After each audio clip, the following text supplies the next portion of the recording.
Hi friends, ఈరోజు వీడియోలోని నేను మీకు వుడెన్ హ్యామర్ని యూజ్ చేసి జరీ థ్రెడ్ వర్క్ లేదా మెటాలిక్ థ్రెడ్ వర్క్ని ఎట్లా ఫినిష్ చేస్తారనేదాన్ని చూపిస్తాను.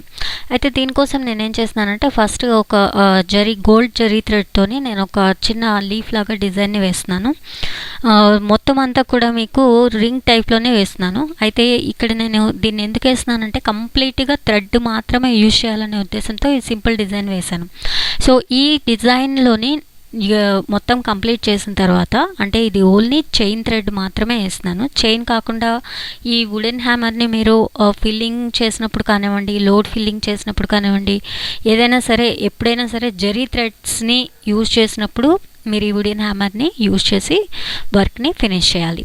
అయితే ఈ వుడెన్ హ్యామర్ అనేదాన్ని ఎందుకు యూజ్ చేస్తాము అంటే కనుక మెయిన్గా జరీ థ్రెడ్ అనేదాన్ని మీరు వర్క్ చేసినప్పుడు ఏమవుతుందంటే వర్క్ చేసినంతసేపు కూడా మీరు ఫ్యాబ్రిక్ ఏదైతే ఉంటుందో ఆ ఫ్యాబ్రిక్ని మీరు మీకు మగ్గానికి పెట్టి ఉంచుతారు కదా, టైట్గా పెట్టి ఉంచుతారు. అయితే ఈ జరీ థ్రెడ్ వర్క్ చేసిన తర్వాత ఆ ఫ్యాబ్రిక్ని మగ్గం నుండి తీసేసినప్పుడు చాలా దగ్గరగా ముడతలుగా వచ్చినట్టు అయిపోతుంది.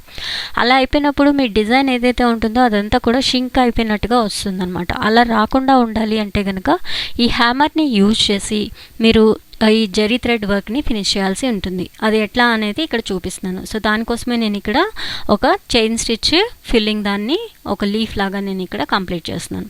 ఇట్లా కంప్లీట్ చేసిన తర్వాత వుడెన్ హ్యామర్ని తీసుకోండి. నేను ఇక్కడ మీకు ఈ ఫోటోలో చూపించాను. కింద భాగం అంతా ఫ్లాట్గా ఉన్నట్టుగా పైన హ్యామర్ లాగా ఉంటుంది. ఇది వుడ్తో తయారు చేస్తారు. ఇది అవైలబిలిటీలో ఉంది బయట. ఆన్లైన్లో అవైలబిలిటీ ఉందా లేదా అనేది నాకు ఐడియా లేదు. సో ఇది ఎవరైనా కార్పెంటర్ ద్వారా మీరు చేయించుకోవచ్చు.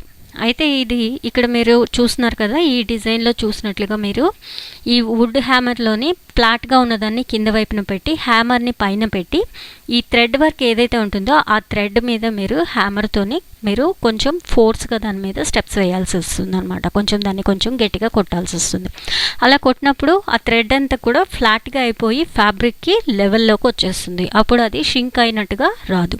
సో ఈ విధంగా మనం హ్యామర్ని యూజ్ చేస్తాం. ఇలా థ్రెడ్ వర్క్ మొత్తాన్ని కూడా కంప్లీట్ చేయాలి. ఓన్లీ జరీ థ్రెడ్కి మాత్రమే దీన్ని మనం వర్క్ చేస్తాము. సో ఇదండి ఈరోజు వీడియో. మీకు నచ్చినట్లయితే లైక్ చేయండి, అలాగే కమ్యూనిటీస్లో షేర్ చేయండి. ఛానల్ సబ్స్క్రైబ్ చేసుకోవడం మాత్రం మర్చిపోద్దు. Thanks for watching.